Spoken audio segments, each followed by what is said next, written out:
ஆண்டவராகிய இயேசு கிறிஸ்துவின் கிருபையும் சமாதானமும் உங்கள் அனைவரோடும் கூட என்றென்றைக்கும் இருப்பதாக. தலைப்பு: நான் உன்னை விட்டு விடுவதும் இல்லை, உன்னை கைவிடுவதும் இல்லை. ஏசாயா 56 அதிகாரம் 6 வசனம் முதல் 12 வசனம் வரை. கர்த்தரை நேசித்து அவருக்கு கீழ்ப்படிந்து அவருடைய கட்டளைகளையும் கற்பனைகளையும் வேத வசனங்களை படித்து அதை கற்றுக்கொண்டு அதன்படி எல்லா செயல்களையும் செய்து பரிசுத்தமாய் கர்த்தருக்கு கீழ்ப்படிந்து வாழ்கிற ஜனங்களை பார்த்து, அப்படி கீழ்ப்படிந்து வாழ்கிற ஜனங்களுக்கு கர்த்தர் கொடுக்கும் ஆசீர்வாதம் எப்படி இருக்கும் என்பதை குறித்து இந்த வேத பகுதியில் சொல்லப்பட்டிருக்கிறது. அதோடு கூட கர்த்தருடைய ஊழியக்காரர்களாய் இருந்து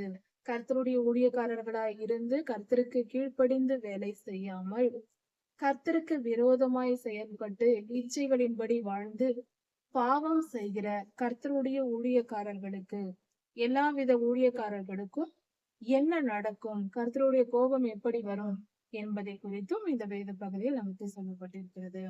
அதை குறித்து சற்று தியானிப்போம். கர்த்தரை சேவிக்கவும், கர்த்தருடைய நாமத்தை நேசிக்கவும். கர்த்தரை சேவிக்க வேண்டும், கர்த்தருடைய நாமத்தை நேசிக்க வேண்டும்.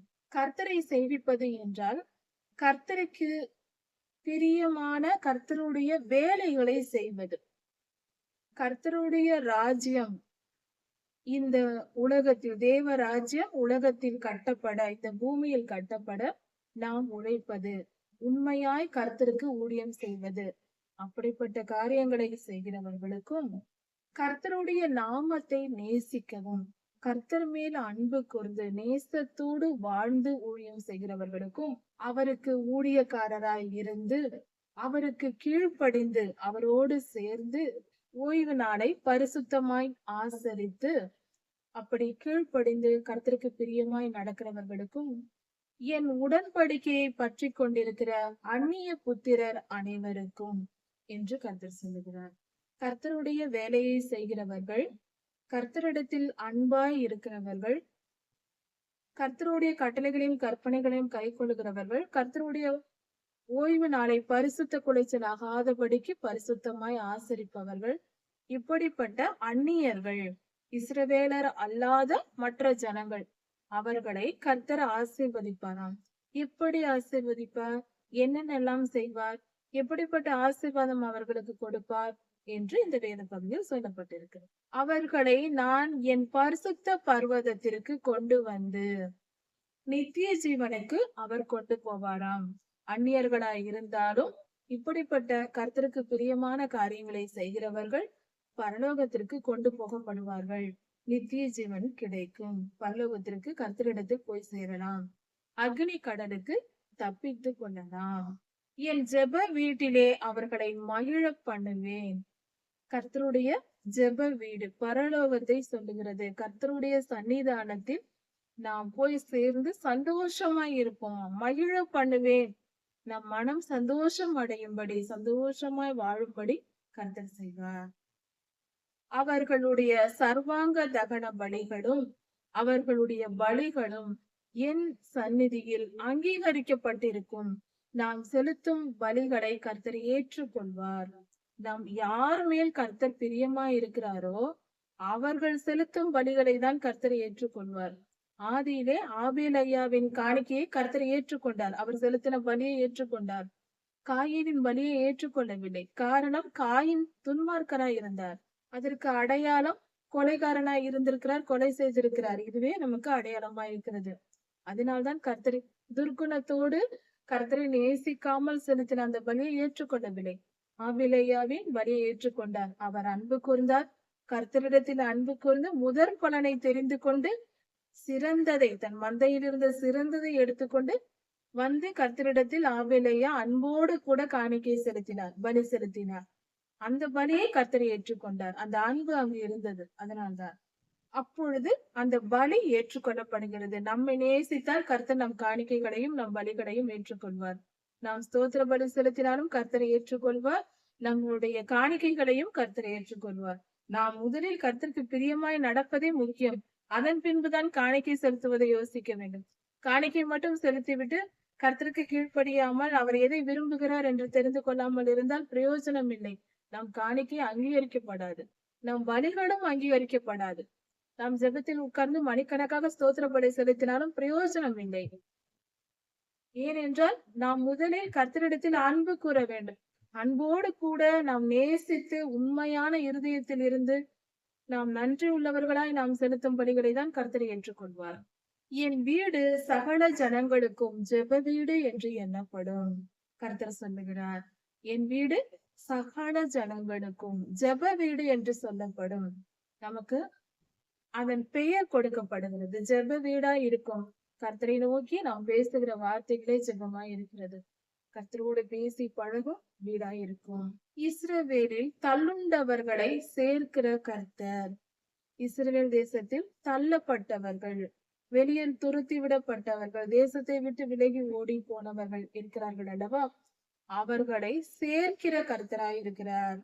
அப்படி எங்கெல்லாம் சிதறடிக்கப்பட்ட ஜனங்கள், இன்று உலகெங்கும் இஸ்ரவேலர்கள் சிதறடிக்கப்பட்டிருக்கிறோம். எல்லா இடங்களிலும் எல்லா தேசங்களிலும் இஸ்ரவேலர் இருக்கிறோம். நாம் எல்லாரும் இஸ்ரவேலராய் இருப்பதற்கு வாய்ப்பு உண்டு. நமக்கு தெரியாது புறஜாதியாரா இஸ்ரவேலரா என்று நமக்கு தெரியாமல் இருக்கலாம். ஆனால் ஒருவேளை இஸ்ரவேலராய் இருப்பதற்கும் வாய்ப்புண்டு. உலகெங்கும் ஜனங்கள் சிதறடிக்கப்பட்டிருக்கிறார்கள்.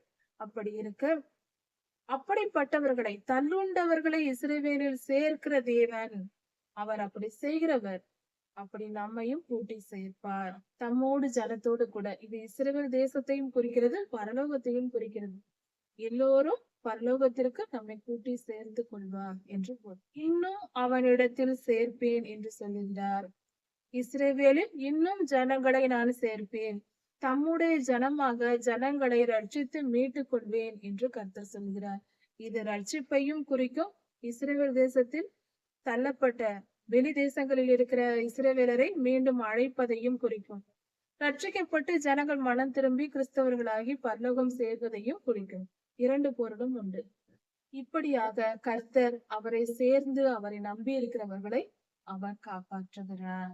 அவர் நல்லவர், அவர் மிக மிக நல்லவர். அடுத்ததாக கர்த்தர் தம்முடைய ஊழியக்காரர்களை குறித்து, அதாவது கர்த்தருக்கு கீழ்ப்படிந்திருக்கிற ஊழியக்காரர்களை அல்ல, கர்த்தருக்கு கீழ்ப்படியாமல், கர்த்தருடைய வார்த்தைகளை கை கொள்ளாமல், கர்த்தருடைய வார்த்தையை மீறி நடந்து கொண்டு தங்கள் சுய இச்சையின்படி வாழ்ந்து கொண்டிருக்கிற ஜனங்களை பார்த்து கர்த்தர் சொல்லுகிறார். அப்படிப்பட்ட ஊழியர்கள், பொது ஜனங்கள் அல்ல, ஊழியர்களை பார்த்து கர்த்தர் சொல்லுகிறார்.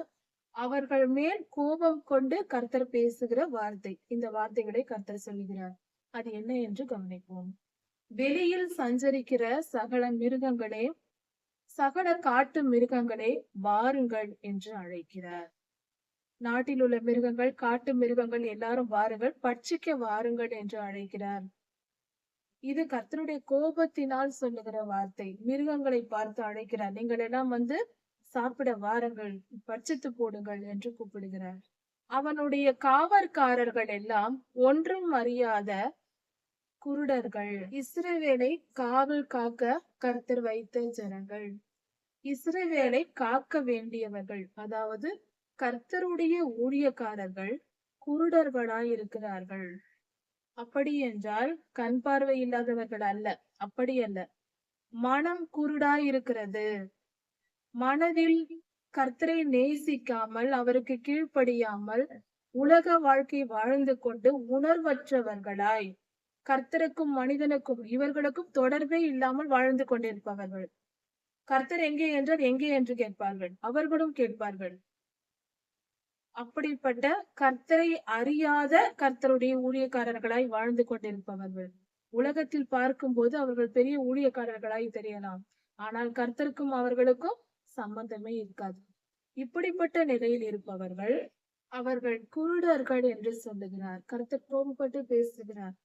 அப்படிப்பட்ட ஜனங்கள் கண் பார்வை இல்லாதவர்கள், உணர்வற்றவர்கள், நன்மை தீமை தெரியாமல் இருக்கிறார்கள் என்று பொருள். கர்த்தருடைய செயலுக்கும் மனிதனுடைய செயலுக்கும் பொல்லாத ஆவிகளின் செயலுக்கும் வித்தியாசம் அறியாமல் இருக்கிறார்கள்.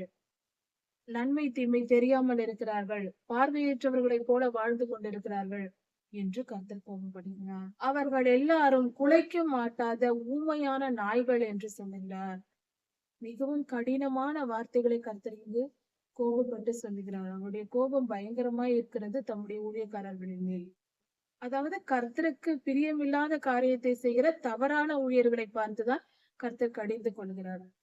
ஒரு ஊமையான நாய் இருக்கிறது என்றால் அதால் குலைக்க முடியாது. அதனால் என்ன பயன் உண்டு? அப்படி பயனற்றவர்களைப் போல வாழ்ந்து கொண்டிருக்கிறார்கள். பண ஆசை பிடித்து கொண்டும் புகழுக்காகவும் வாழ்ந்து கொண்டிருக்கிற ஊழியர்களை பார்த்து கர்த்தர் சொல்கிற வார்த்தை இது. நாம் இப்படிப்பட்டவர்களா இருந்து விடக்கூடாது. புகழ்ச்சியை விரும்புகிறவர்களாகவோ பணம் சம்பாதிப்பதை நோக்கமாக வைத்துக் கொண்டோ ஊழியம் செய்யக்கூடாது. அப்படிப்பட்டவர்களை பார்த்துதான் கர்த்தர் இப்படியாக கடிந்து கொள்கிறார். ஜாக்கிரதையா இருக்க வேண்டும். இது எச்சரிப்பாய் நாம் ஏற்றுக்கொள்ள வேண்டும். இந்த செய்தி தூக்க மயக்கமாய் புலம்புகிறவர்கள், சோம்பலாய் தூங்கிக் கொண்டு புலம்பிக் கொண்டிருக்கிறவர்கள், படுத்துக் கொள்ளுகிறவர்கள், நித்திரை பிரியர், அதாவது சுகபோகமாய் வாழ நினைப்பவர்கள், வசதியாக வாழ வேண்டும், ஊழியம் செய்தோம், பணம் சம்பாதித்தோம், வசதியான வாழ்க்கை வாழ்ந்தோம், நம் குடும்ப காரியங்களை கவனித்தோம், பிள்ளைகளை படிக்க வைத்தோம், அவர்களுக்கு நல்ல எதிர்காலத்தை அமைத்து கொடுத்தோம் என்று உலக வாழ்க்கை போலவே வாழ்வது. நாம் ஊழியர்கள் கர்த்தருக்கு ஊழியம் செய்ய வேண்டும், ஆத்தும ஆதாயம் செய்ய வேண்டும், கர்த்தர் என்ன திட்டம் வைத்திருக்கிறார் என்று கேட்டு தெரிந்து அதன்படி நடக்க வேண்டும் என்ற உணர்வில்லாமல் இருப்பவர்கள். அப்படிப்பட்டவர்களை பார்த்து நித்திரை பிரியர் என்று கர்த்தர் சொல்லுகிறார். அதன் பொருள் சுகபோக வாழ்க்கை வாழ தன் சுயநலத்திற்காக ஊழியத்தை பயன்படுத்திக் கொள்கிறவர். திருப்தி அடையாமல் இருக்கும் பெருவயிற்று நாய்கள். எவ்வளவு ஆசீர்வாதத்தை கர்த்தர் கொடுத்தாலும் திருப்தி அடையாமல் இன்னும் வேண்டும், இன்னும் வேண்டும், இன்னும் பெரியதாய் சம்பாதிக்க வேண்டும், புகழ் அடைய வேண்டும், பணம் சேர்க்க வேண்டும் என்று நினைக்கிற மனிதர்களாய் இருக்கிறார்கள் என்று கூறுவோம். பகுத்தறிவில்லாத மேய்ப்பர், மற்ற மனிதர்களை வழிநடத்த வேண்டிய ஊழியர்கள், கர்த்தரின் வழிகளில் நடத்த வேண்டியவர்கள், இவர்களுக்கே பகுத்தறிவு இல்லை. பகுத்தறிவு என்பது நன்மை தீமை அறியும் அறிவு. கர்த்தருடைய செயல் எது, பொல்லாதவனின் செயல் எது, எது பரிசுத்தம், எது பாவம் என்று இவர்களுக்கே தெரியாது. இவர்கள் எப்படி மற்றவர்களை போதித்து வழி நடத்துவது? வேதம் வாசிப்பதில்லை, ஜெபிப்பதில்லை, கடமைக்கு வாழ்ந்து கொண்டிருக்கிற ஜனங்களை பார்த்து கர்த்தர் கடிந்து கொண்டு சொல்லுகிற வார்த்தைகள் இவை. கோபமாய் பேசுகிறார். அவர்கள் ஒவ்வொருவனும் தன் தன் வழியையும் அவனவன் தன் தன் மூலையிலிருந்து தன் தன் பொழிவையும் நோக்கி கொண்டிருக்கிறான். தனக்கு என்ன தோன்றுகிறதோ, தன் சிந்தனையில் என்ன வருகிறதோ அதை நினைத்து செய்வது. கர்த்தருக்கும் இவர்களுக்கும் சம்பந்தம் இல்லாமல் வாழ்வது. ஒரு ஊழியக்காரர் அப்படி இருக்கவே கூடாது. அப்படி வாழ்கிறவர்களை பார்த்து இங்கு கர்த்தர் கடிந்து கொண்டு சொல்லுகிறார். கோபமாய் பேசுகிறார். இவைகளை எச்சரிப்பாய் ஏற்றுக்கொண்டு ஒவ்வொருவரும் ஒவ்வொரு ஊழியக்காரரும் ஜாக்கிரதையா இருக்க வேண்டும். ஒருவேளை நாம் இப்படி இருந்தால் மனம் திருப்பி விட வேண்டும். இல்லாவிட்டால் நாம் பரிசுத்தமாக தான் வாழ்ந்து கொண்டிருக்கிறேன் என்றால் எச்சரிப்பா இருக்க வேண்டும். இப்படிப்பட்ட தவறுகளை செய்துவிடக் கூடாது. ஜெபத்திலும் வேதவாசிப்பிலும் கவனமாய் தரித்திருக்க வேண்டும். அப்படி தரித்திருந்து கர்த்தருடைய சித்தத்தை அன்றாடம் தெரிந்து நாம் செயல்படுகிறவர்களா இருக்க வேண்டும். சோம்பலுக்கும் நிர்விசாரத்திற்கும் இடம் கொடுத்து விடக் கூடாது. எச்சரிக்கையுடன் இருக்க வேண்டும். கர்த்தருடைய வாழ்க்கையின் பாதை அவருடைய கரம் பிடித்து செல்கிறோம். ஜாக்கிரதையா இருக்க வேண்டும். கேர்லெஸ்ஸா இருந்து விடக்கூடாது. அதைத்தான் நிர்விசாரம் என்று சொல்லுவோம். இப்படிப்பட்ட மனிதர்கள் என்ன சொல்வார்களாம்? வாருங்கள், திராட்சரசம் கொண்டு வருவேன், மதுவை குடிப்போம், நாளைய தினம் இன்றைய தினம் போல இருக்கும், இதற்கு அதிகமாகவும் இருக்கும் என்று சொல்வார்களாம்.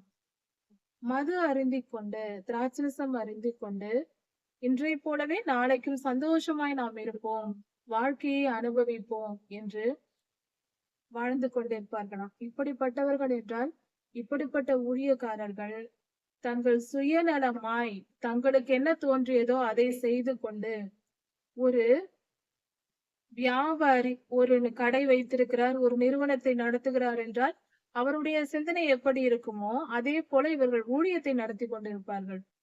சபை நடத்துவது, அதில் வரவு செலவு கணக்கு பார்ப்பது, வருமானம் ஈட்டுவது, அதை எப்படி கொண்டு போவது என்று ஒரு வியாபார ஸ்தலத்தை நடத்துவது போல நடத்தி கொண்டு தங்கள் இஷ்டப்படி தங்கள் சுய புத்தியில் தங்கள் மூளையில் என்ன தோன்றியதோ அதை செய்து கொண்டு வாழ்ந்து கொண்டிருப்பார்கள்.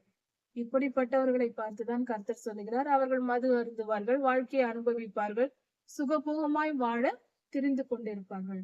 அப்படிப்பட்டவர் ஜனங்கள் இருக்கிறார்கள் என்று கர்த்தர் சொல்லுகிறார். தன் ஊழியக்காரர்கள் கர்த்தருடைய வார்த்தையை கேட்டு நடக்காமல் இப்படி செய்வதை பார்த்து கர்த்தர் கோபப்பட்டு பேசுகிற வசனங்கள் இவை. இப்படி இருந்துவிடக் கூடாது. ஊழியர்களுக்கு மிகப்பெரிய தீங்கு நேரிட்டுவிடும். பாவம் செய்தால் பொதுவாக ஜனங்கள் பாவம் செய்யும் போது வரும் நியாய தீர்ப்பை விட ஊழியர்கள் செய்யும் பாவத்திற்கு அதிக தண்டனை வரும் என்பதை கவனத்தில் கொள்ள வேண்டும். கர்த்தரால் அதிக ஆசீர்வாதங்களை பெற்ற நாம் தவறு செய்துவிடக் கூடாது. எச்சரிக்கையுடன் இருக்க வேண்டும். இப்படிப்பட்டவர்களுக்கு மிருகங்களின் கையில் ஒப்பு கொடுப்பேன் என்பதே கர்த்தருடைய வார்த்தையாக இருக்கிறது. காட்டு மிருகங்களே, சமவெளியில் இருக்கிற மிருகங்களை வாருங்கள் வந்து பட்சித்து போடுங்கள் என்று கர்த்தர் சொல்லுகிறார். என்ன காரணம் இது? மிருகங்கள் பட்சித்து போடுவது என்றால் என்ன? பொல்லாத ஆவிகள் அவர்களை பிடித்து கொண்டு அவர்கள் வாழ்க்கையை நாசம் செய்து போடும். ஊழியர்களுக்கு மிகப்பெரிய நியாய தீர்ப்பு வரும் என்று கர்த்தர் சொல்லுகிறார். மிருகங்கள் என்று சொல்லும்போது பொல்லாத ஆவி பிடித்த மனிதர்கள் மிருகங்களாய் செயல்படுவார்கள். அவர்களிடம், துன்மார்க்கரிடம் இப்படிப்பட்ட ஊழியர்கள் ஒப்பு கொடுக்கப்படுவார்கள். தீயவர்கள் ஊழியர்களை ஆண்டு கொள்வார்கள், கொடுமைப்படுத்துவார்கள். இப்படி கர்த்தரை ஒப்பு கொடுத்து விடுவார். ஏனென்றால் இவர்கள் அப்படி வாழ்ந்த வாழ்க்கை பரிசுத்தமாய் கர்த்தருக்கு கீழ்ப்படியவில்லை. இவர்கள் கர்த்தருடைய வார்த்தையை மீறுகிறார்கள். சுயநலமாய், பெருமையாய், பணத்தாசை பிடித்து சுகபோக வாழ்க்கையை நினைத்து வாழ்ந்து கொண்டிருக்கிறார்கள். கர்த்தருக்கு கோபம் வருகிறது மிருகங்களிடம். பொல்லாத மனிதர்கள் மிருகங்களைப் போல செயல்படும்படி அவர்களிடத்தில் ஒப்பு கொடுத்து விடுகிறார். தீயவர்கள் வந்து இவர்களை கொடுமைப்படுத்தி பல தீமைகள் நடக்கும் ஊழியர்களுக்கு. இன்றும் பல இடங்களில் நாம் பார்க்கிறோம் செய்திகளில், இந்த திருச்சபை அடித்து நொறுக்கப்பட்டது, இந்த இடங்களில் ஊழியர்கள் பாதிக்கப்பட்டார்கள், இவர்களை கொடுமைப்படுத்தினார்கள் என்று. அதன் பின்புலம் என்ன என்று ஆராய்ந்து பார்க்க வேண்டும். பொதுவாக பல ஊழியர்கள் தவறு செய்வதனால் கர்த்தர் இப்படி துன்மார்க்கரிடம் ஒப்பு கொடுப்பார். எல்லோரும் அல்ல, சிலர் அப்படி. சிலர் தவறு செய்யும் போது பொல்லாத மனிதர்களிடம் கர்த்தர் ஒப்பு கொடுப்பார். சில நேரங்களில் பரிசுத்தமான ஊழியர்கள் கூட துன்மார்க்கரால் கொடுமைப்படுத்தப்படுவார்கள். அவர்கள் இரத்த சாட்சியை மறிப்பதும் உண்டு. அவர்களை கர்த்தர் எடுத்துக்கொள்வார். நிச்சயம் பரலோகத்தில் சேர்ப்பார். அதனால் 2 விதமான காரியங்களும் நடக்கும். கவனமாய் இருப்போம். ஊழியர்கள் தங்கள் பரிசுத்தத்தை காத்துக் கொள்ள வேண்டும். நீதிமான் மடித்து போகிறான், ஒருவனும் அதை மனதில் வைப்பதில்லை. புத்திமான்கள் எடுத்துக் கொள்ளப்படுகிறார்கள், ஆனாலும் தீங்கு வராததற்கு முன்பே நீதிமான்கள் எடுத்துக் கொள்ளப்படுகிறார்கள். தீங்கு வராததற்கு முன்பே நீதிமான்கள் எடுத்துக் கொள்ளப்படுகிறார்கள் என்பதை அறிவார் ஒருவரும் இல்லை. யாரும் சிந்திப்பதில்லை அப்படி என்று கர்த்தர் சொல்லுகிறார். ஒரு மனிதன் நீதிமானாய் வாழ்ந்து அவர் இறந்து விடுகிறார். புத்திமான்களும் அவர்கள் காலம் முடிந்து கர்த்தர் அவர்களை எடுத்துக் கொள்கிறார். அதை நாம் யோசித்து பார்த்தால் தீங்கு நாட்கள் வருவதற்கு முன்பே அவர்களை கர்த்தர் எடுத்து விடுகிறார். அவர்கள் அதிக துன்பம் அடையாதபடிக்கு அவர்கள் பட்ட பாடுகள் போதும் என்று கர்த்தர் அவர்களை எடுத்துக் கொள்ளுகிறார். இதை யாரும் சிந்திப்பார் இல்லை என்று வேதம் சொல்லுகிறது. சில நேரங்களில் நல்லவர்கள் திடீரென்று மரித்து விடுவார்கள் சிறு வயதிலேயே. நீதிமான்கள் பரிசுத்தமாய், உண்மையாய், முழுமையாய், நீதியாய் வாழ்கிற ஜனங்கள், வாழ்கிற மனிதர்களை கர்த்தர் எடுத்துக் கொள்வார். அதாவது ஒரு மனிதன் முழுமையாய் நீதிமானாக்கப்பட்டு விட்டால், முழு மனதோடு முழுமையாய் மனம் திரும்பி விட்டால் கர்த்தர் அந்த மனிதனை பூமியிலிருந்து எடுத்து விடுகிறார். அதன் பின்பு வரும் துன்பத்தில் அந்த மனிதன் பாடனுபவிக்க தேவையில்லை என்று கர்த்தர் எடுத்துக் கொள்கிறார் பரலோகத்தில். நீதிமான்கள் எடுத்துக் கொள்ளப்பட்டு பாதுகாக்கப்படுகிறார்கள். அவர்களை பாதுகாத்து விடுகிறார் கர்த்தர். வரும் தீமையிலிருந்து காப்பாற்றி விடுகிறார். இந்த வசனம் பல பொருள்கள் உண்டு. அதை சற்று கவனமாய் பார்ப்போம். ஒரு மனிதன் சாதாரணமாய் நீதிமானாய் வாழ்ந்து முழுமையாய் தன் பாவத்தை விட்டு, தீய குணங்களை விட்டு பரிசுத்தமாய் நீதிமானாய் மாறிவிட்டால் அந்த 100% முடிந்த அன்றே கர்த்தர் அந்த மனிதனை எடுத்து விடுவார். ஏனென்றால் அந்த மனிதன் மனம் திரும்புவதற்காக ஆயுள் நாட்கள் கொடுக்கப்படுகிறது. முழுமையாய் மனம் திரும்பி நீதிமான் ஆன பின்பு இந்த பூமியில் வசிக்க வேண்டிய வேலையிலே பரலோகத்தில் எடுத்துக்கொண்டு விடுவார். அது எந்த வயதாய் இருந்தாலும் கர்த்தர் எடுத்துக் கொள்வார். அதனால் அவர்கள் பாதுகாக்கப்படுகிறார்கள். சீக்கிரம் மரித்ததினால் அவர்கள் துன்மார்க்கர் என்று பொருள் அல்ல. சிறிய வயதிலேயே மரித்தாலும் கூட அவர்கள் துன்மார்க்கர் என்று பொருள் அல்ல. அவர்களும் ஆசீர்வதிக்கப்பட்டவர்கள். பரிசுத்தம் முழுமையாய் பரிசுத்தம் அடைந்த பின்பு இங்கேயே ஏன் வைத்து மீண்டும் அவர்கள் துன்பப்பட வேண்டிய அவசியம் இல்லை. நாம் துன்பப்படுகிறோம், இந்த பூமியில் இருக்கிறோம் என்றால் நாம் இன்னும் மனம் திரும்ப வேண்டி இருக்கிறது என்று பொருள். அதாவது இன்னும் பாவம் இருக்கிறவர்கள், இன்னும் துர்க்குணங்கள் இருக்கு, பாவத்தை விட்டு விலகினாலும் துர்க்குணங்கள் நீங்கி இன்னும் பரிசுத்தம் அடையவில்லை என்றால் நமக்கு ஆயுளை ஆண்டவர் கொடுத்து வைத்திருப்பார். மனம் திரும்பட்டும் என்று வாய்ப்பு கொடுத்திருப்பார். ஆயுள் என்பதே நாம் மனம் திரும்புவதற்கு கொடுக்கப்படும் வாய்ப்பு தான். இப்படியாக கர்த்தர் மனிதர்களை வழி நடத்துகிறார். இந்த வசனத்திற்கு இன்னொரு பொருளும் உண்டு. அதாவது வெளிப்படுத்தலில் 7ஆம் எக்காலம் ஊத போகிற போது 11ஆம் அதிகாரத்தில் கொடுக்கப்பட்டிருக்கிறது. 7ஆம் எக்காலம் ஊத போகிற போது தேவ ரகசியம் நிறைவேறும் என்று, அதாவது எடுத்துக்கொள்ளப்படுதல் நிகழும் என்று. 6 எக்காலங்கள் ஊதப்பட்ட பின்பு 7ஆம் எக்காலம் ஊதப்படும். அப்பொழுது எடுத்துக்கொள்ளப்படுதல் நடக்கும். அந்த எடுத்துக்கொள்ளப்படுதலில் பிரவேசிக்கிறவர்கள் முழுமையான நீதிமான்களாய் மாற்றப்பட்டிருப்பார்கள். முழுமையாய் மனம் திரும்பி துர்க்குணம் இல்லாமல் பரிசுத்தமாய் நீதிமான்கள் ஆக்கப்பட்டவர்களே எடுத்துக்கொள்ளப்படுவார்கள். கர்த்தருக்கு பிரியமானவர்களாய் அவர்கள் இருக்க வேண்டும். எல்லோரும் எடுத்துக்கொள்ளப்பட மாட்டார்கள். எடுத்துக்கொள்ளப்படுதலில் பிரவேசிக்க வேண்டும் என்று பலர் ஆசைப்படுவார்கள். ஆனால் நம் விருப்பத்தின்படி அல்ல, அது தேவ சட்டத்தின்படியே, பரலோக சட்டத்தின்படி, கர்த்தருடைய சித்தத்தின்படி அவர் என்ன விரும்புகிறாரோ, யாரை எடுத்துக்கொள்ள அவர் சித்தமா இருக்கிறாரோ அவர்கள் தான் எடுத்துக்கொள்ளப்படுவார்கள். ஆனால் அவர்கள் கர்த்தருடைய வருகையின் போது, அதாவது ரகசிய வருகை நடக்கும் பொழுது அதற்குள் அவர்கள் பரிசுத்தமாக்கப்பட்டு விடுவார்கள். இப்படியாக கர்த்தருடைய வழி நடத்துதல் மனிதர்கள் மேல் இருக்கிறது. நாம் புரிந்து கொள்வோம், கர்த்தர் நல்லவர், அவர் மிகவும் பெரியவர். கர்த்தருடைய வசனங்களை கை கொண்டு கர்த்தருடைய ஓய்வு நாட்களாய் 7 நாட்களையும் நாம் நினைத்து கர்த்தருக்கு பரிசுத்தமாய் தினந்தோறும் ஆராதித்து தினந்தோறும் ஊழியம் செய்து சுயநலமான வாழ்க்கையும் பேராசையுள்ள வாழ்க்கையும் வாழாமல், பெருமைக்கும் புகழையும் பணத்தையும் தேடி ஓடாமல், நம் தேவைகளை நிறைவேற்ற கர்த்தர் வல்லவராய் இருக்கிறார் என்பதை உணர்ந்து இருப்பது போதும் என்று நினைத்து கர்த்தருக்கு பரிசுத்தமாய் வாழ்ந்து அவருடைய ஓய்வு நாட்களாக ஊழியம் செய்து 7 நாட்களையும் அனுசரித்து கர்த்தரை நேசித்து அவரிடத்தில் அன்பு கூர்ந்து பரிசுத்தமாய் வாழ்ந்து கர்த்தருடைய நித்திய ஜீவனை சுதந்திரித்துக் கொள்வோம். அந்த பரலோகம்தான் நிரந்தரமான வாழ்க்கை. இவ்வுலகத்தில் நாம் நிரந்தரமாய் வாழப்போவதில்லை என்பதை புரிந்து நடந்து கொள்வோம். கர்த்தர் உங்களை ஆசீர்வதிப்பாராக. இதன் தொடர்ச்சியை அடுத்த செய்தியில் பார்க்கலாம். ஆனநாதன்.